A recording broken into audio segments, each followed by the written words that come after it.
Hello friends, welcome part 4 है। अपन ने पिछली क्लास में पढ़ा था। अपन ने पूरा कार्डियक साइकिल को पढ़ लिया था, उसकी सारी फिजियोलॉजी पढ़ ली थी।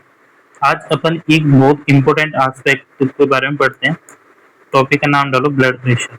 ठीक है। अपना नेक्स्ट टॉपिक है वो है ब्लड प्रेशर। ठीक है।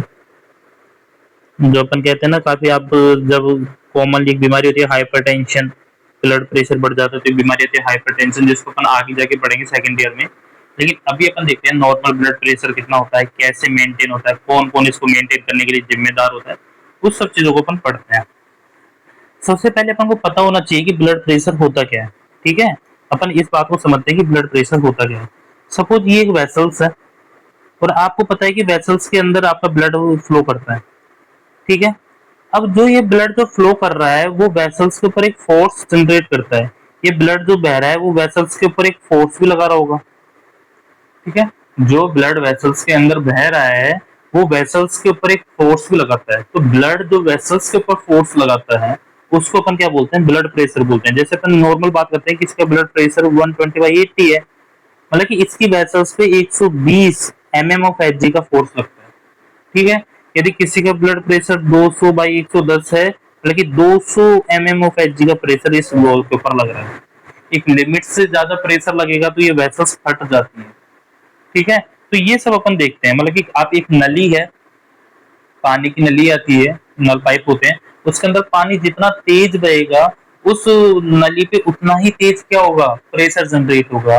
कई बार सोचो कि समर सेल का पानी आ रहा है और आप एक छोटी सी कमजोर सी नली लगा दो उस पे, और इतने फोर्स से जब पानी आएगा तो वो नली फट जाएगी। ठीक है। क्योंकि ज्यादा प्रेशर है तो अपन को ज्यादा स्ट्रॉन्ग वेसल्स भी चाहिए होती है। अपन देखेंगे इनको धीरे धीरे, है ना।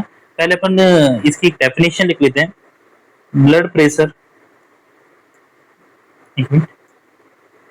Blood pressure is a pressure या फोर्स, मान लो अपन प्रेशर ही लिख देते हैं, is a pressure. Blood pressure is a pressure that the blood exert, exert मतलब कि प्रेशर लगाना। ठीक है। ऑन द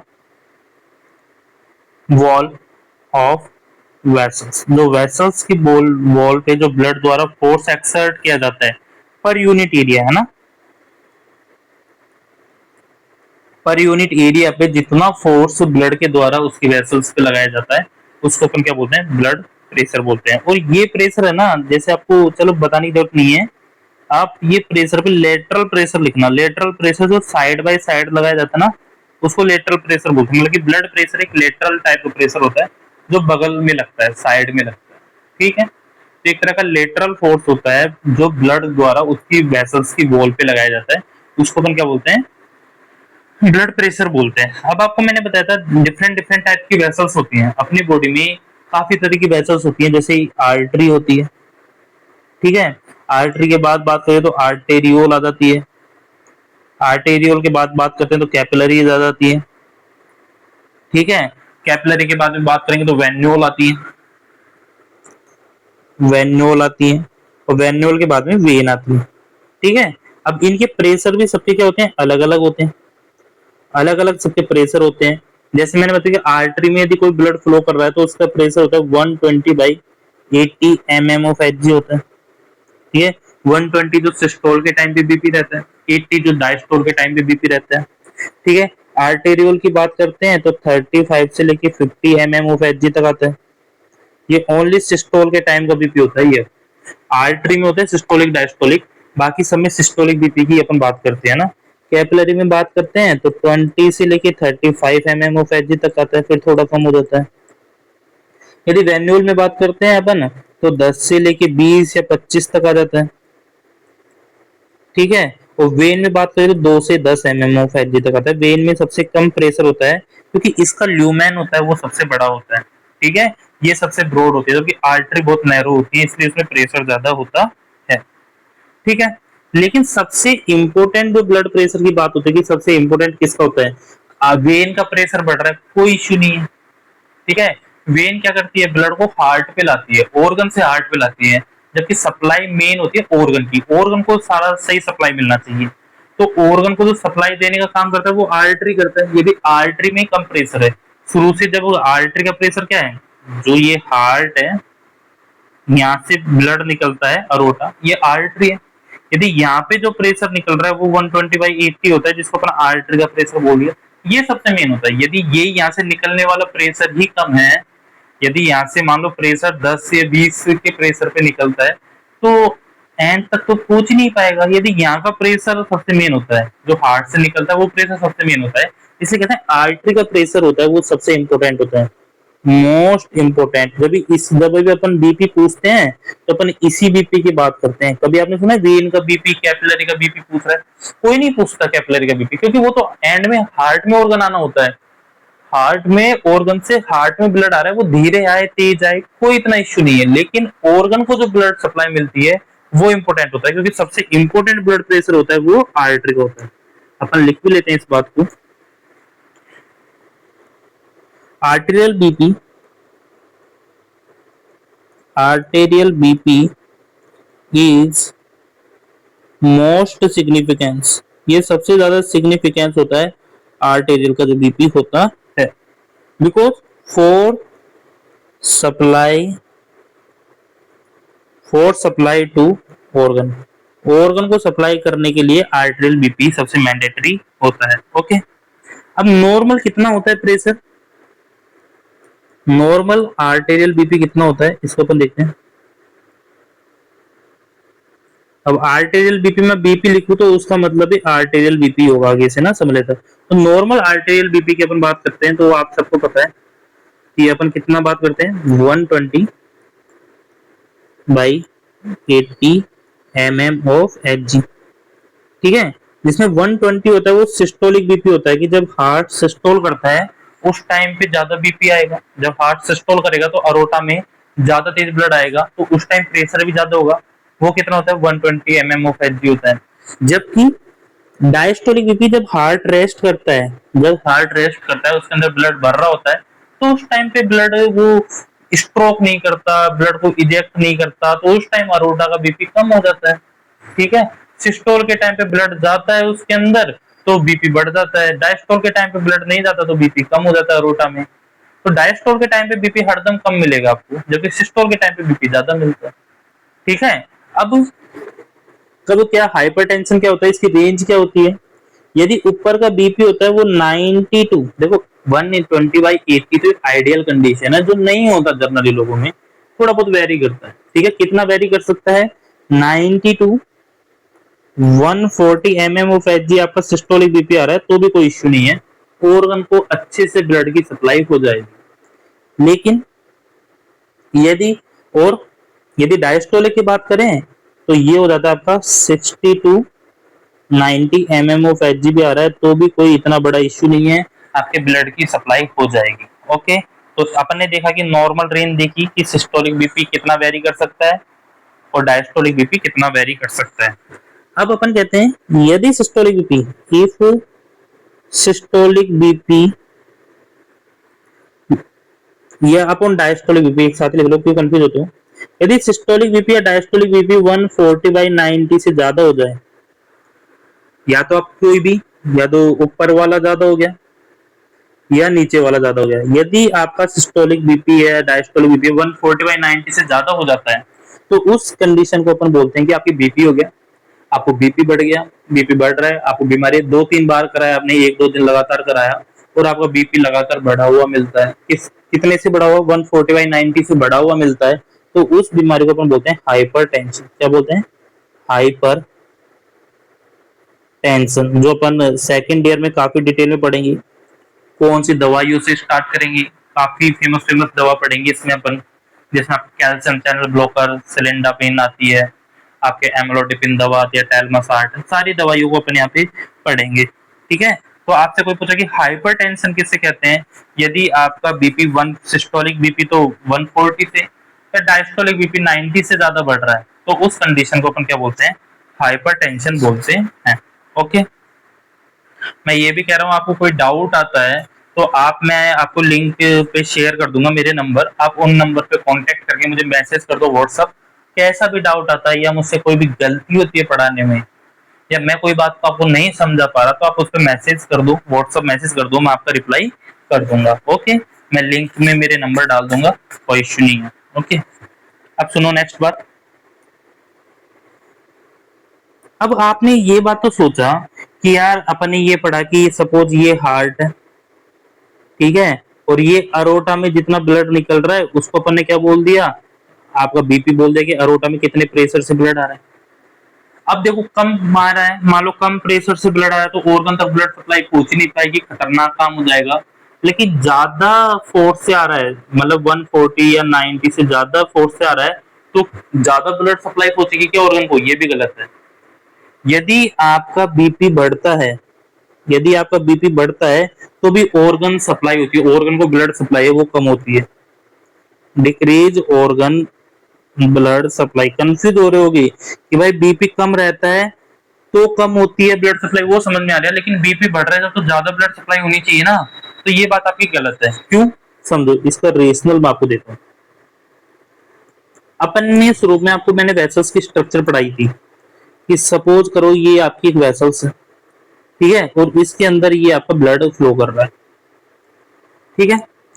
अब मैंने आपको शुरू में एक एग्जांपल भी दिया था कि एक हल्का सा आपने पाइप लगा दिया और समर सेल की मोटर आती है, तो हैवी मोटर होती है, वो आपने लगा दी, तो क्या होगा, पाइप फटेगा नहीं फटेगा, पाइप फट जाएगा, क्योंकि पाइप की वॉल है वो उतना प्रेशर सहन ही नहीं कर पाएगी। सपोज करो कि आपका बीपी है वो 140/90 से ज्यादा हो गया, ठीक है, 140/90 से ज्यादा हो गया, तो आपकी जो यहाँ पे वेसल्स की वॉल होती है उसमें मैंने आपको बताया था कि एंडोथीलियम के नीचे एंडोथीलियम होता है, और एंडोथीलियम के नीचे एक सब एंडोथीलियल जो लेयर होती है उसमें आपको कोलेजन फाइबर होते हैं, आपको पता हो तो, जब अपन ने स्ट्रक्चर पढ़ी थी तो उसके अंदर जो बेसल लेयर थी, बेसल मेम्ब्रेन थी, बेसमेंट मेम्ब्रेन थी, उसके अंदर कोलेजन फाइबर भी अपन ने पढ़ा था, है ना। उसको कोलेजन फाइबर नहीं, कोलेजन टिश्यू, कोलेजन टिश्यू अपन ने उसमें पढ़ा था कि उसके नीचे कोलेजन टिश्यू पाए जाते हैं। और इन कोलेजन टिश्यू पे जैसे ही आपका ब्लड इकट्ठा, ब्लड टच में आता है, प्लेटलेट टच में आती है, वो वहां पे क्या बनाने लगते हैं, क्लॉटिंग करने लगते हैं, ठीक है। तो सबसे पहले क्या, एंडोथीलियम डैमेज होगी, यदि बीपी ज्यादा है तो एंडोथीलियम डैमेज होगी, एंडोथीलियम की डैमेज होते ही वहां पे कोलेजन टिश्यू वो एक्सप्लोर होने लगेंगे, एक्सपोज होने लगेगी, और जैसे कोलेजन टिश्यू एक्सपोज होंगे प्लेटलेट उससे जुड़ेंगी, और वहां पे क्या, वॉन बिलवेंट फैक्टर भी बताया था मैंने कि वो उनको जोड़ने में हेल्प करता है, और वहां पे क्लोट बनने लगेंगे। अब सपोज करो यहाँ पे एक बड़ा सारा क्लोट बन गया, प्लेटलेट का क्लोट बन गया, और यहाँ पे आपका ऑर्गन था, यहाँ पे आपका ऑर्गन था, ठीक है। तो अब मुझे तुम ही बताओ, यदि ऐसी कंडीशन होगी तो यहाँ पे ब्लड सप्लाई है वो रुक जाएगी नहीं, यहाँ की ब्लड सप्लाई है वो डिक्रीज हो जाएगी ऑर्गन की, तो आपके ऑर्गन डैमेज होने लगेगा। दूसरी बात अपन इतना भी कह सकते हैं कि यहाँ तक चलो क्लियर है। दूसरा अपन ऐसे भी कहते हैं कि मान लो और भी ज्यादा बीपी बढ़ गया, मान लो आपका बीपी है, आपका बीपी है वो 220 divide by 120 mm of Hg से ज्यादा बढ़ गया, तो क्या होता है कि आपकी वेसल से रप्चर हो जाएगी, वेसल से वो रप्चर हो जाएगी, वेसल से आपकी फट जाएगी, ठीक है। तो और आपके ऑर्गन को बिल्कुल ही ब्लड सप्लाई है वो कम हो जाएगी, वेसल से फट जाएगी। यदि आपका बीपी इतना हो जाता है, बहुत ज्यादा प्रेशर होता है, 220/110 से ज्यादा हो जाता है, तो उस प्रेशर के बाद में आपकी वेसल्स है वो फटने लग जाती है, वेसल्स रप्चर हो जाती है ना। यदि इससे ज्यादा प्रेशर आ गया तो वेसल्स आपकी क्या हो जाएंगी, रप्चर हो जाएंगी, है ना। और वेसल्स रप्चर हो जाएगी तो भी ब्लड सप्लाई क्या हो जाएगी, रुक जाएगी, तो भी ब्लड सप्लाई आपकी डिक्रीज हो जाएगी। कहने का मतलब ये है कि मैक्सिमम ब्लड सप्लाई होती है ना, मैक्सिमम ब्लड सप्लाई होती है वो 90 टू 140 तो सिस्टोलिक, और आपका 60 टू 90 डायस्टोलिक बीपी, इस पे ही होती है मैक्सिमम ब्लड सप्लाई। अब यदि बढ़ रहा है बीपी या इससे कम हो रहा है, दोनों कंडीशन में decrease blood supply to organ, इन दोनों कंडीशन में ही आपके ऑर्गन को ब्लड सप्लाई है वो कम होगी। क्लियर ये बात। मैक्सिमम ब्लड सप्लाई होती है वो नॉर्मल बीपी पे ही होती है। और आपको इतना भी मैं बता दूं, इतना भी आप समझना कि यदि मैंने बताया कि आपका बीपी यदि 220/110 220/110 mm ऑफ Hg से ज्यादा हो जाता है, जिसमें 220 सिस्टोलिक बीपी है और 110 डायस्टोलिक बीपी है, यदि इससे ज्यादा आपका ब्लड सप्लाई होता है, इस कंडीशंस को अपन एक नाम से जानते हैं जिसको अपन बोलते हैं हाइपरटेंशन क्राइसिस। यदि आपसे आगे जाके कोई पूछता है कि हाइपरटेंशन क्राइसिस क्या होता है, तो यदि आपका ब्लड प्रेशर सिस्टोलिक बीपी, यदि आपका सिस्टोलिक बीपी 220 mmHg से ज्यादा चल जाता है या डायस्टोलिक बीपी 110 या 120 mmHg से ज्यादा चल जाता है, उस कंडीशंस को अपन क्या बोलते हैं, हाइपरटेंसिव क्राइसिस बोलते हैं। देखो कई बुकों में ये लिखा होता है, कंफ्यूज मत होना, कई बुकों में आपको ये डाटा होगा वो ये देखने को मिलता है 180 बाई 120 mmHg। जो अमेरिकन हार्ट एसोसिएशन है वो अलग कहता है, इंडिया में अलग मानते हैं। तो देखो अलग अलग बुकों में इसकी अलग अलग मार्किंग होती है। ज्यादा क्लियर मार्किंग कौन सी है वो आपको सेकंड ईयर में हम डिटेल में बताएंगे। कौन सी इंडिया में मानते हैं वो 220 को मानते हैं, अमेरिकन हार्ट एसोसिएशन 180 वाले को मानता है। ठीक है, तो इस कंडीशन को अपन क्या बोलते हैं, hypertension crisis. Hypertension crisis BP जब कहते हैं कि बहुत ज्यादा बढ़ गया, आपको तुरंत पेशेंट को आईसीयू में शिफ्ट करना होता है, क्योंकि इतना ज्यादा बीपी बढ़ गया। आपको पता है कि ऑर्गन को ब्लड सप्लाई अब नहीं मिल रही, ऑर्गन को ब्लड सप्लाई नहीं मिल रही, मतलब कि ऑर्गन कभी भी डैमेज हो सकता है आपका, है ना, कि आपको ऑर्गन कभी भी डैमेज हो जाता है। और हाइपरटेंसिव क्राइसिस है वो भी दो टाइप का हो जाता है। हाइपरटेंशन क्राइसिस फिर भी दो टाइप का हो जाता है कि एक हाइपरटेंशन क्राइसिस है जिसमें आपको पता है कि हाइपरटेंशन क्राइसिस मतलब कि ब्लड ऑर्गन को ब्लड सप्लाई नहीं हो रही है। लेकिन एक हाइपरटेंशन क्राइसिस है जिसको अपन बोलते हैं हाइपरटेंशन इमरजेंट, और एक होता है हाइपरटेंशन अर्जेंसी। एक होता है हाइपरटेंशन अर्जेंसी और एक होता है हाइपरटेंशन इमरजेंट।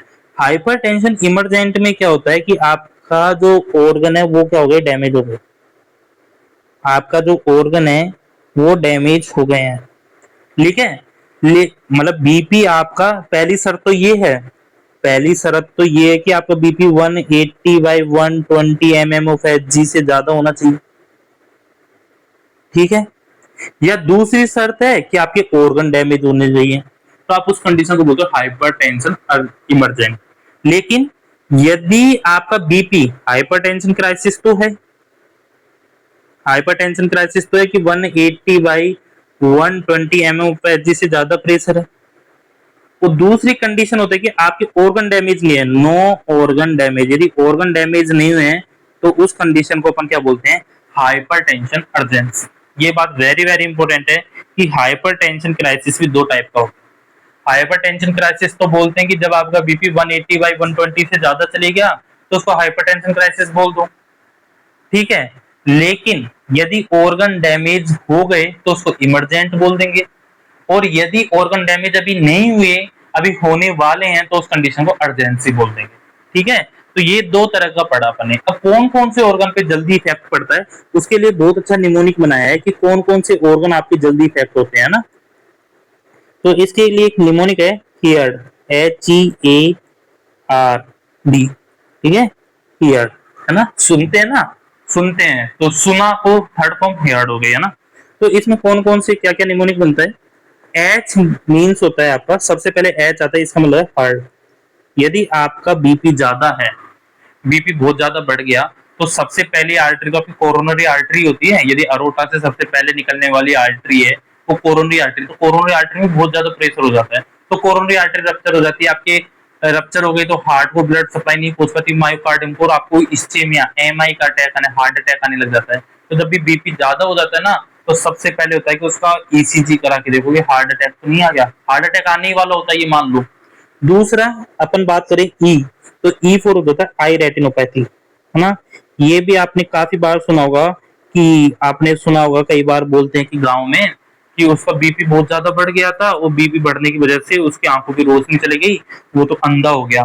तो जेन्युइन सी बात है, यदि आपकी जो रेटाइनल की जो वेसल्स होती है ना वो बहुत पतली पतली होती हैं, आपकी आंखों की जो नसें होती हैं, आर्टरी होती है, वो बहुत पतली पतली बारीक बारीक होती हैं।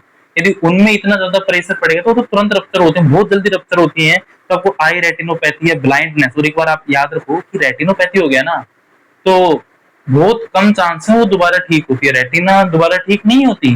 तो इसलिए बीपी बढ़ गया तो इंसान तुरंत अंधा भी होता है ना। नेक्स्ट आता है ए फोर आता है आर्टरीज। आपको पता है कि आर्टरी में बीपी है तो आर्टरी तो इफेक्ट हो ही रही है ना, आर्टरी तो फट रही है मेनली, आर्टरी तो रप्चर होती है। और यदि बड़ी बड़ी आर्टरी रप्चर होने लग गई, बड़ी बड़ी आर्टरी पता है जो बड़ी बड़ी आर्टरी होती है उनको भी ब्लड सप्लाई होती है, उनकी वॉल को भी, जिसको वैसोरम भी बोला था अपन ने। तो जब आर्टरी फट जाती है, ऐसे बड़ी बड़ी आर्टरी जैसे अरोटा फट गई, तो उस कंडीशन को अपन बोलते हैं एनेयूरिज्म, है ना। तो आर्टरीज पे भी आपको फर्क देखने को मिलता है। नेक्स्ट आर मतलब क्या होता है, रीनल डैमेज, है ना।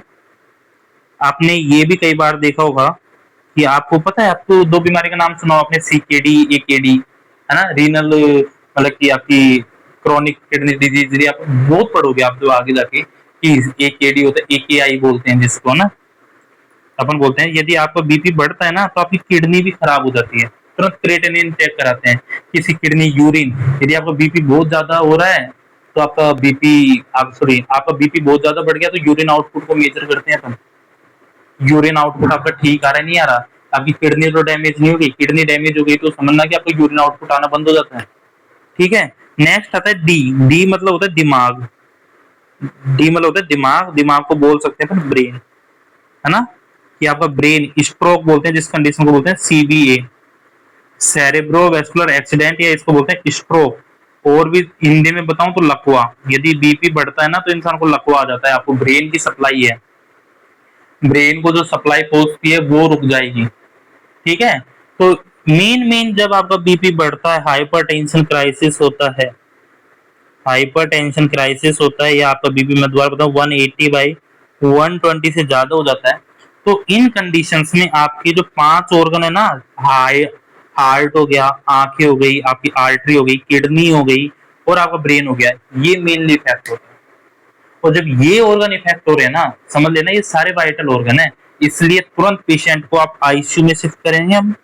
और काफी 4 या 5 तरह की मैं दवा बताऊंगा आपको जब सेकंड ईयर में अपन हाइपरटेंशन पढ़ेंगे, कि एक आपके लो बेट देते हैं, लो बेट तो सबसे पहले एनटीजी चलाते हैं, एनटीजी से काम नहीं चलता तो लोबेटालोल देते हैं, लोबेटालोल से एंड में ये होता है कि सबसे मैक्सिमम दवाई लोबेटालोल होती है, आपको बताऊंगा आगे जाके बहुत पढ़ेंगे, है ना।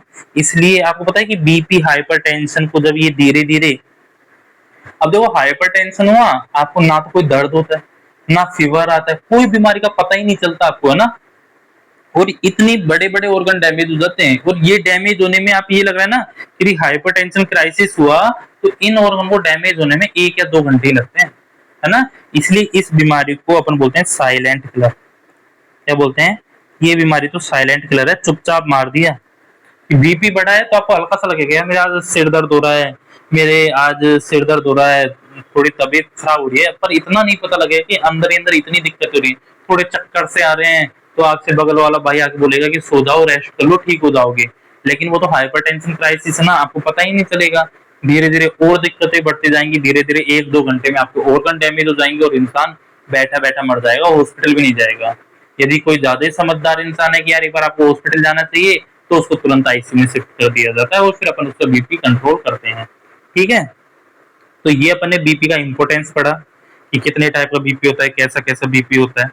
बीपी बढ़ जाता है तो भी ऑर्गन की सप्लाई होती है वो क्या हो जाती है, कम हो जाती है। कौन कौन से ऑर्गन की सप्लाई कम होती है वो भी अपन ने देखा, मेनली HEARD हार्ट वाले ऑर्गन की सप्लाई कम होती है। दूसरी बात, यदि बीपी फॉल हो रहा है, यदि बीपी फॉल हो रहा है तो ये तो बुरी कंडीशन है ही, आप जानते हो। यदि आपका बीपी गिर रहा है जिसको अपन बोलते हैं हाइपोटेंशन, यदि आपका देखो बीपी बढ़ता है तो हाइपरटेंशन और बीपी कम होता है तो हाइपोटेंशन बोलते हैं। और हाइपोटेंशन कब बोलते हैं, जब आपका बीपी होता है वो 90, हाइपोटेंशन कब बोलते हैं 90/60 mm ऑफ Hg हो जाता है, सही लिख देता हूँ मैं थोड़ा,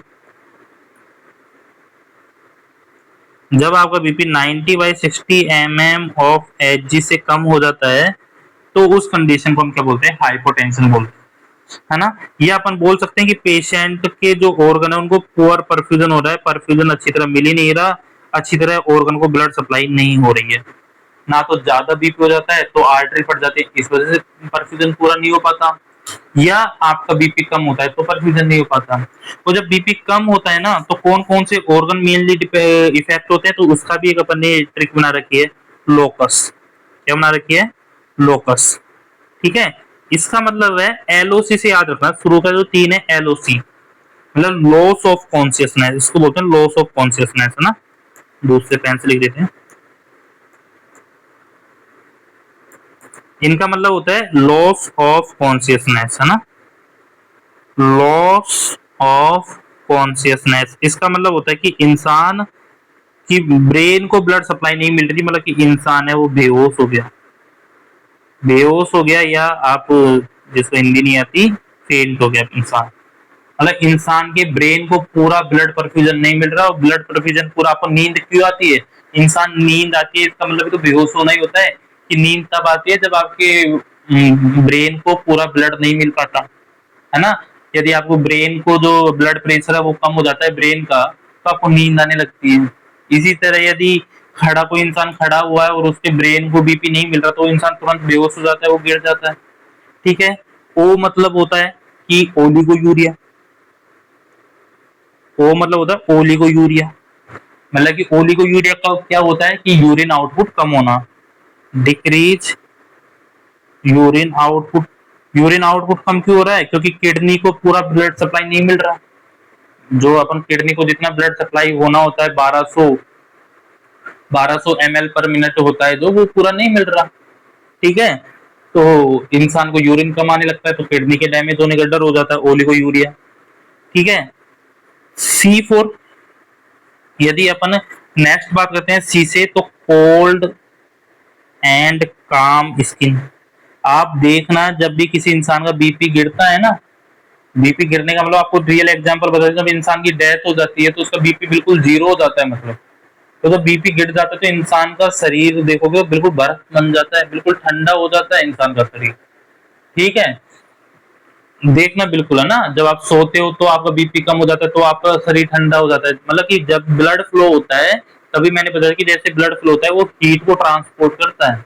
यदि ब्लड फ्लो ही नहीं हो रहा तो आपको हीट ही नहीं बन रही, और हीट नहीं बन रही तो इसका सीधा सीधा मतलब है कि आपकी स्किन है वो बहुत ठंडी हो गई है, काम हो गई है। ठीक है। नेक्स्ट यू मतलब होता है अनकॉन्शियस, इंसान बेहोश हो गया, दोबारा मैंने लिख दिया कि अनकॉन्शियस हो गया, मतलब ब्रेन को पूरा ब्लड सप्लाई नहीं मिल रहा। और एस मतलब होता है शोक, यदि बीपी कम होता है ना, बीपी कम होता है, हाइपोटेंशन है और सीवियर हाइपोटेंशन के इंसान को, तो उसका नाम होता है, मतलब सीवियर हाइपोटेंशन, बहुत ज्यादा बीपी कम हो रहा है, तो उस चीज को अपन शॉक भी बोल देते हैं। आपको जाके आगे जाके अपन पढ़ेंगे शॉक 3 या 4 टाइप्स का होता है शॉक, इसको अपन आगे जाके पढ़ेंगे, लेकिन इस कंडीशन को अपन शॉक भी बोलते हैं, है ना। बीपी कम हो जाता है उसको शॉक भी बोलते हैं। तो मेनली आप एक बात और याद रखना, किसी इंसान का बीपी कम हुआ तो इन सब में जो अपने लोकस पढ़ा, इन सब में सबसे पहले कौन सा इफेक्ट देखने को मिलेगा, तो सबसे पहले अर्लीस्ट, सबसे पहले इंसान बेहोश होने लगता है, अर्लीस्ट होता है, लेकिन सबसे अर्ली कौन सा ऑर्गन इफेक्ट होता है, ब्रेन, ब्रेन सबसे पहले इफेक्ट होता है, first effect organ, first effect organ, जो सबसे पहले जिस ऑर्गन पे इफेक्ट पड़ता है वो कौन सा होता है, ब्रेन पे पड़ता है सबसे पहले। इसलिए जब भी किसी इंसान का बीपी गिरता है ना, सबसे पहले वो बेहोश होता है ना, जिसको अपन बोलते हैं लॉस ऑफ कॉन्शियसनेस। आपको समझ में आया होगा इतना। ठीक है। ठीक है। अब अपन देखते हैं, थोड़ा और देख लेते हैं कि सिस्टोलिक बीपी क्या होता है, डायस्टोलिक बीपी क्या होता है, इनको देख लेते हैं ना। सबसे पहले आपको वैसे तो पता ही लगेगा कि सिस्टोलिक बीपी क्या होता है, सिस्टोलिक बीपी। ठीक है। क्या होता है,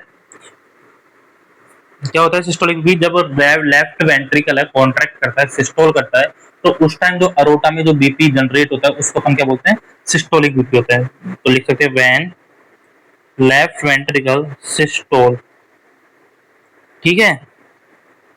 सिस्टोल, देन प्रेशर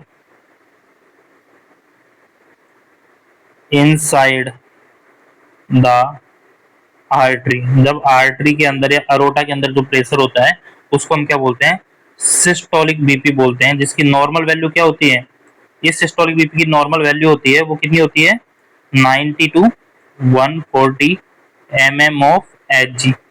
ठीक है। यदि, और यदि अपन एक आइडियल लें तो 120 mm ऑफ Hg होता है। ठीक है। यदि 140 से ज्यादा हो जाता है तो उस कंडीशन को अपन क्या बोलते हैं, हाइपरटेंशन बोलते हैं।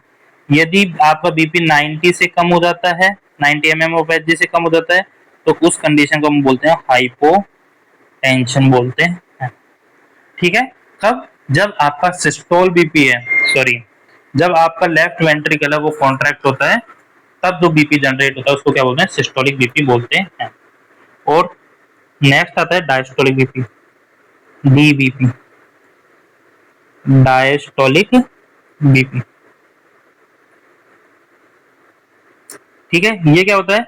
जब आपका लेफ्ट वेंट्रिकल डायस्टोल होता है, रेस्ट करता है, ठीक है, व्हेन लेफ्ट वेंट्रिकल डायस्टोल या रेस्ट करता है, तो उस टाइम जो बीपी होता है, then BP inside the artery, उस टाइम आर्टरी के अंदर जो बीपी होता है उसको अपन क्या बोलते हैं? डायस्टोलिक बीपी बोलते हैं। ओके, ठीक है।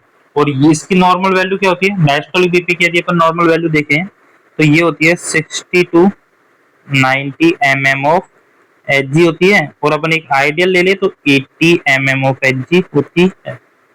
ठीक है, यदि ये वैल्यू 90 से ज्यादा हो जाए, 90 mm ऑफ एचजी से ज्यादा हो जाए तो कंडीशन को बोलते हैं हाइपरटेंशन। और यदि ये वैल्यू आपकी 60 mm ऑफ एचजी से ज्यादा कम हो जाए तो इस कंडीशन को अपन बोलते हैं हाइपोटेंशन। ओके, क्लियर है बात? ठीक है, अब अपन देखते हैं कि जो सिस्टोलिक बीपी है वो किन किन बातों पे इफेक्ट होता है, किन किन बातों पे डिपेंड करता है, तो ये भी अपन देख लेते हैं। Systolic BP depend upon, systolic BP किन किन बातों पे डिपेंड करता है इसको अपन देखते हैं। तो मेनली जो सिस्टोलिक बीपी होता है ना, मेनली अपन बात करें कि सिस्टोलिक बीपी किस चीज पे डिपेंड करता है, तो आंसर आता है कार्डियक आउटपुट पे। सिस्टोलिक बीपी सीधा सीधा कार्डियक आउटपुट पे डिपेंड करता है। मैंने बताया था कि सपोज ये हार्ट है और यहाँ से अरोटा है, तो अरोटा में कितना प्रेशर है? अरोटा में कितना प्रेशर होगा? जितना यहाँ पे ब्लड आएगा, और ब्लड आता है उसको क्या बोलते हैं? Cardiac output. कितना ब्लड आ रहा है उसको कार्डियक आउटपुट बोलते हैं ना, 1 मिनट में कितना ब्लड आ रहा है उसको कार्डियक आउटपुट बोलते हैं। तो सीधा सीधा सिस्टोलिक बीपी वो कार्डियक आउटपुट पे डिपेंड करता है। ठीक है, अब कार्डियक आउटपुट अपन ने देखा था, तो कार्डियक आउटपुट खुद 3 बातों पे डिपेंड कर रहा था, है ना। कार्डियक आउटपुट था वो खुद 3 बातों पे डिपेंड करता है। क्या क्या 3 बातें थी वो आपको पता हो तो? अपने पिछली क्लास में डिस्कस करा था। एक था स्ट्रोक वॉल्यूम था, दूसरा था हार्ट रेट था, और तीसरा था वीनस रिटर्न था। ठीक है, फिर अपन ने देखा था कि जो स्ट्रोक वॉल्यूम था वो 3 बातों पे डिपेंड कर रहा था। स्ट्रोक वॉल्यूम था वो 3 बातों पे डिपेंड कर रहा था, प्री लोड, आफ्टर लोड, और मस्कुलर या लेफ्ट वेंट्रिकल कॉन्ट्रैक्शन पे डिपेंड कर रहा था। ठीक है, जबकि अपन ने वीनस रिटर्न देखा था, जो अपन ने वीनस रिटर्न देखा था वो किन किन बातों पे डिपेंड कर रहा था? वो अपन ने देखा था, एक तो पोजीशन पे कर रहा था कि स्टैंडिंग पोजीशन में वो कम हो जाता है, सुपाइन में ज्यादा होता है, ट्रेल वर्क में सबसे ज्यादा होता है, और अपन ने एक पोजीशन सिटिंग में इन दोनों के बीच का होता है। ठीक है, दूसरा अपन ने देखा था रेस्पिरेटरी पंप। ठीक है, नेक्स्ट देखा था अपन ने स्केलेटल पंप, स्केलेटल या मसल्स पंप। ये 3 बातों पे डिपेंड करता है। हार्ट रेट था वो अपन ने देखा था सिंपैथेटिक सिस्टम, पैरासिम्पैथेटिक सिस्टम पे करता है, हार्मोन पे करता है, एज पे करता है, फिजिकल एक्टिविटी पे करता है, इमोशन पे करता है, बॉडी टेम्परेचर पे करता है ना। ई मतलब क्या था? इमोशन था, इलेक्ट्रोलाइट पे करता है, और नेक्स्ट ड्रग्स पे करता है, डिजीज पे। तो ये अपन ने देखा था कि सिस्टोलिक बीपी होता है वो मेनली कार्डियक आउटपुट पे डिपेंड करता है। तो कार्डियक आउटपुट को आपको ट्रीट करना है तो आपको ये सारे एस्पेक्ट हैं, ये सारे एस्पेक्ट आपके दिमाग में होने चाहिए, तभी आप इसको ठीक कर सकते हो। दूसरी बात मैंने आपको बताई, दूसरी बात आपको अपन बताते हैं कि हरदम सिस्टोलिक बीपी होगा ना, सिस्टोलिक बीपी हरदम डायस्टोलिक बीपी से ज्यादा होगा। ब्रह्मा जी आ जाए तो भी इस चीज को चेंज नहीं कर सकते, क्योंकि हार्ट है जब वो सिस्टोल होता है तो अरोटा में हरदम प्रेशर ज्यादा होगा रेस्ट से। ठीक है, तो सिस्टोलिक बीपी हरदम डायस्टोलिक से ज्यादा होगा। कोई सी ऐसी कंडीशन है ब्रह्मा जी आ जाए तो भी इसको चेंज नहीं कर सकते हैं। ठीक है, नेक्स्ट मैंने बता दिया, नेक्स्ट बता दिया कि हरदम जब एक्सरसाइज करता है इंसान, जब इंसान एक्सरसाइज करता है तो उसका कार्डियक आउटपुट है वो बढ़ जाता है। वो कितना बढ़ जाता है उसका कार्डियक आउटपुट? 20 लीटर तक हो जाता है, 25 लीटर तक, 20 से 25 लीटर तक हो जाता है। ठीक है, जो अपन ने पढ़ा था कि 300 से 400% कार्डिक आउटपुट बढ़ जाता है, जिसको अपन ने क्या बोला था, कार्डिक रिजर्व बोला था।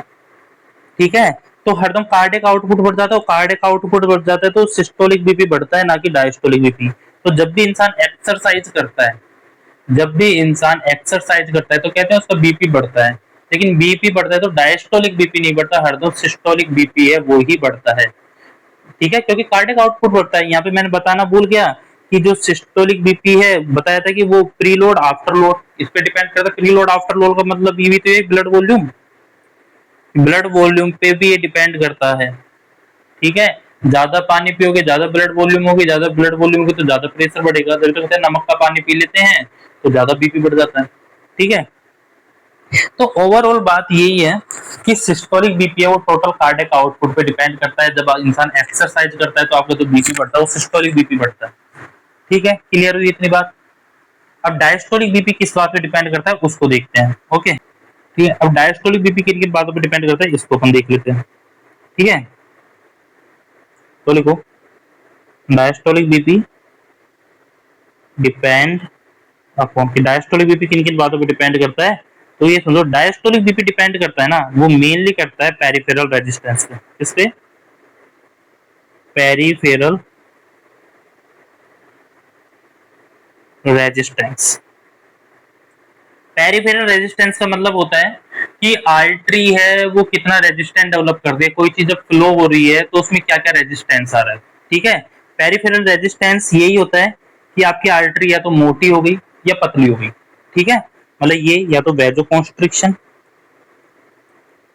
मतलब वेजो कॉन्स्ट्रिक्शन हो रहा है तो पेरिफेरल रेजिस्टेंस है वो बढ़ जाता है। और यदि वेजो डायलेशन होता है, जब आपकी आर्टरी चौड़ी हो जाती है तो आपको ब्लड को फ्लो होने में इतनी मुश्किल नहीं होती, तो आपका पेरिफेरल रेजिस्टेंस कम होता है। जब ये पेरिफेरल रेजिस्टेंस बढ़ रहा है तो आपका डायस्टोलिक बीपी है वो भी क्या होने लगता है, बढ़ने लगता है। और जब पेरिफेरल रेजिस्टेंस कम होता है तो आपका डायस्टोलिक बीपी है वो भी क्या होने लगता है, कम होता है। तो हरदम डायस्टोलिक बीपी कम हो रहा है ज्यादा हो रहा है, उसका मतलब है कि वेजो कॉन्स्ट्रिक्शन या वेजो डायलेशन है, मेनली उस बात पे इफेक्ट पड़ता है। यदि आपकी वेजो कॉन्स्ट्रिक्शन हो रहा है, वेसल्स पतली हो रही हैं, पेरिफेरल रेजिस्टेंस बढ़ जाएगा। और पेरिफेरल रेजिस्टेंस बढ़ गया तो आपका डायस्टोलिक बीपी भी बढ़ जाएगा। अब यदि आपका वेजो डायलेशन हो रहा है, पेरिफेरल रेजिस्टेंस कम होगा, और पेरिफेरल रेजिस्टेंस कम हो रहा है मतलब कि डायस्टोलिक बीपी भी कम होगा। तो ओवरऑल बात ये है कि वेजो डायलेशन हो रहा है, वेजो कॉन्स्ट्रिक्शन हो रहा है, तो उसका मेजर इफेक्ट पड़ता है वो किस पे पड़ता है, डायस्टोलिक बीपी पे ही पड़ता है। क्लियर इतनी बात। दूसरा पेरिफेरल रेजिस्टेंस पे करता है और एक पे और करता है, मतलब दूसरा तो ये हो गया। एक होता है इलास्टिसिटी, इसको मैं आगे बताऊंगा। इलास्टिसिटी ऑफ वेसल्स है, इस पे भी इफेक्ट करता है ना। बताऊं कि इलास्टिसिटी ऑफ वेसल्स क्या होता है, बाद में समझा दूंगा, चलो है ना, आगे भी और भी काम पड़ेंगे तब इसको मैं समझा दूंगा इलास्टिसिटी ऑफ वेसल्स क्या होता है। एक बात और समझ लो आप, यहाँ पे बहुत इंपॉर्टेंट बात बता रहा हूं मैं आपको ना। यदि किसी इंसान का डायस्टोलिक बीपी डिक्रीज होता है, डायस्टोलिक बीपी फॉल होता है, तो उसको होता है risk of heart ischaemia. Ischaemia होता है कि ब्लड सप्लाई नहीं होना। इस्चेमिया का मतलब होता है कि डिक्रीज ब्लड सप्लाई ना। ब्लड सप्लाई जब डिक्रीज होती है तो हार्ट में दर्द होता है, उसको बोलते हैं इस्चेमिया। यदि डायस्टोलिक बीपी कम होता है तो बहुत ज्यादा रिस्क होते हैं कि आपको हार्ट का इस्चेमिया हो। क्योंकि हार्ट को, जो आपको मैंने बताया था, आप जब शुरू की क्लास लेना तब मैंने आपको समझाया था कि हार्ट को जो ब्लड सप्लाई होती है, हार्ट को ब्लड सप्लाई होती है वो कौन करती है, कोरोनरी आर्टरी करती है। ठीक है, कौन करती है, कोरोनरी आर्टरी करती है। और कोरोनरी आर्टरी करती है वो भी कब करती है, ड्यूरिंग डायस्टोल। डायस्टोल के ड्यूरिंग कोरोनरी आर्टरी है वो हार्ट को ब्लड सप्लाई करती है। अब डायस्टोल के ड्यूरिंग करती है। अब डायस्टोल के ड्यूरिंग यदि बीपी कम है, डायस्टोल के ड्यूरिंग यदि बीपी कम है तो हार्ट को ब्लड सप्लाई भी कम होगा। यदि डायस्टोलिक बीपी कम है तो हार्ट को ब्लड सप्लाई भी कम होगा, और हार्ट को ब्लड सप्लाई कम हो गया तो हार्ट में क्या आएगा, तो इसलिए कहते हैं यदि डीबीपी फॉल हो गया, यदि डीबीपी फॉल हो गया तो डिक्रीज हार्ट सप्लाई, और हार्ट सप्लाई कम हो गई तो इंसान को इस्चेमिया हो जाएगा हार्ट का, है ना। हार्ट में ब्लड सप्लाई कम होगी तो हार्ट की स्थिति में और इंसान को हार्ट अटैक भी आ सकता है। इसलिए डायस्टोलिक बीपी को मेंटेन करना बहुत जरूरी हो जाता है। यदि डायस्टोलिक बीपी आपका कम हो रहा है ना, तो समझ लेना आपका हार्ट बहुत जल्दी इफेक्ट होने वाला है। क्लियर हुई इतनी बात आपको? दूसरी बात ये भी याद रखना, जो एथलीट्स होते हैं, जो एथलीट्स होते हैं, है ना, जो खिलाड़ी होता है, तो उनमें मेनली देखा जाता है कि लार्ज साइज का हार्ट पाया जाता है, लार्ज साइज हार्ट पाया जाता है, क्योंकि वो भागते हैं, उनका हार्ट ज्यादा काम करता है। तो जो एथलीट्स होते हैं उनके अंदर लार्ज साइज वाला हार्ट पाया जाता है, बड़ा हार्ट पाया जाता है। जो ऑर्गन ज्यादा काम करता है उसकी वॉल्यूम होती है, उसका एरिया होता है वो बढ़ता है, उसकी मसल ज्यादा स्ट्रांग होती है। तो जो एथलीट्स होते हैं उनके हार्ट ज्यादा काम करते हैं, जो रनिंग कर रहा है डेली उसका हार्ट बड़ा होगा। ठीक है। अब देखो जिनका हार्ट बड़ा होता है तो उसकी मसल्स टाइट हो जाती है, उसकी मायोकार्डियम टाइट हो जाती है, मायोकार्डियम कॉन्ट्रैक्ट करेंगे तो कॉन्ट्रैक्शन भी टाइट होगा, कॉन्ट्रैक्शन टाइट होगा तो आपका स्ट्रोक वॉल्यूम भी ज्यादा होगा, स्ट्रोक वॉल्यूम ज्यादा होगा तो कार्डियक आउटपुट भी ज्यादा होगा, कार्डियक आउटपुट ज्यादा होगा तो आपका सिस्टोलिक बीपी भी ज्यादा होने वाला है। क्लियर इतनी बात? तो जो एथलीट्स होते हैं उनका सिस्टोलिक बीपी हरदम क्या मिलेगा आपको? ज्यादा मिलेगा, है ना। उनका सिस्टोलिक बीपी हरदम आपको क्या देखने को मिलता है? ज्यादा देखने को मिलता है। जबकि डायस्टोलिक बीपी होता है ना, डायस्टोलिक बीपी है वो उनका हरदम कम देखने को मिलता है। ठीक है। उनका डायस्टोलिक बीपी ऐसे कहते हैं कि 50 या 60 तक आ रहा है ना, वो भी अपन नॉर्मल मानते हैं। 50-60 तक भी यदि एथलीट्स का डायस्टोलिक बीपी आता है उसको नॉर्मल मानते हैं। और ये सब इसलिए होता है क्योंकि उनकी इलास्टिसिटी होती है, इलास्टिसिटी ऑफ आर्टरी, आर्टरी की जो इलास्टिसिटी होती है वो बढ़ जाती है। इलास्टिसिटी बढ़ जाती है कि जैसे प्रेशर पड़ रहा है तो आपकी अरोटा फैल जाएगी तो आपका बीपी कम होता है। तो एथलीट्स का देखा जाता है कि इलास्ट आर्टरी भी ज्यादा स्ट्रांग होती है तो इलास्टिसिटी बढ़ जाती है, तो इलास्टिसिटी बढ़ जाती है तो उसका डायस्टोलिक बीपी कम होता है। तो एथलीट्स में देखने को मिलता है कि सिस्टोलिक बीपी तो ज्यादा देखने को मिलता है और डायस्टोलिक बीपी कम देखने को मिलता है। ठीक है। तो एथलीट्स में देखने को मिलता है, इसको अपन बोलते हैं एथलीट्स हार्ट सिंड्रोम बोलते हैं इसको, ना एथलीट हार्ट सिंड्रोम बोलते हैं। कोई इतना खतरनाक नहीं होता है। एक पॉइंट और याद रखो, हरदम यंग एज की अपन बात करें, यंग एज की अपन बात करते हैं तो याद रखना हरदम सिस्टोलिक बीपी इतना इंपॉर्टेंट नहीं होता जितना डायस्टोलिक बीपी होता है। ठीक है। मोर क्लिनिकल सिग्निफिकेंस होता है, मोर क्लिनिकल सिग्निफिकेंस होता है, मतलब कि आप, मैं बता रहा हूँ सिंपल सा कि सिस्टोलिक बीपी बढ़ गया तो कार्डियक आउटपुट की वजह से बढ़ा है, तो अपन कह देंगे कि यार पानी कम पीना, और आप पानी कम पीना एक तो, दूसरी बात है आप रेस्ट करो तो आपका सिस्टोलिक बीपी अपने आप डाउन हो जाएगा। लेकिन डायस्टोलिक बीपी है, इसका रेस्ट इनसे कोई फर्क नहीं पड़ता, ये तो वैसे कॉन्स्ट्रिक्ट हुई है या डायल्यूट हुई है। ठीक है। तो उसमें तो फिर अपन को दवाई लेनी पड़ती है, वेसल्स को चौड़ा करना पड़ता है, तो इनको आप नॉर्मल ठीक नहीं कर सकते। इसलिए डायस्टोलिक बीपी है वो उस पर आपको ज्यादा ध्यान देना है। सिस्टोलिक बीपी को तो आप रेस्ट करा के पानी कम पिला के भी आप मेजर कर सकते हो, उसको नॉर्मल कर सकते हो। लेकिन डायस्टोलिक बीपी का रेस्ट से कोई फर्क नहीं पड़ता कि आप ये नहीं कि आपने रेस्ट करा दिया वो ठीक हो जाएगा। डायस्टोलिक बीपी तो दवा का ही फर्क पड़ता है। इसलिए कहते हैं कि नीचे वाला बीपी बढ़ रहा है ना वो ज्यादा खतरनाक होता है, या मोर सिग्निफिकेंट नहीं, मोर डेंजर होता है ना, मोर डेंजर होता है। इसमें आपको दवा की ही जरूरत पड़ेगी। ठीक है। तो आज की क्लास में अपन ने बीपी पढ़ा, ब्लड प्रेशर पढ़ा, आगे अपन और देखेंगे कैसे कैसे बीपी मेंटेन होता है, कौन कौन बीपी को मेंटेन करता है। ठीक है। तो आज की क्लास में बस इतना ही। Thank you.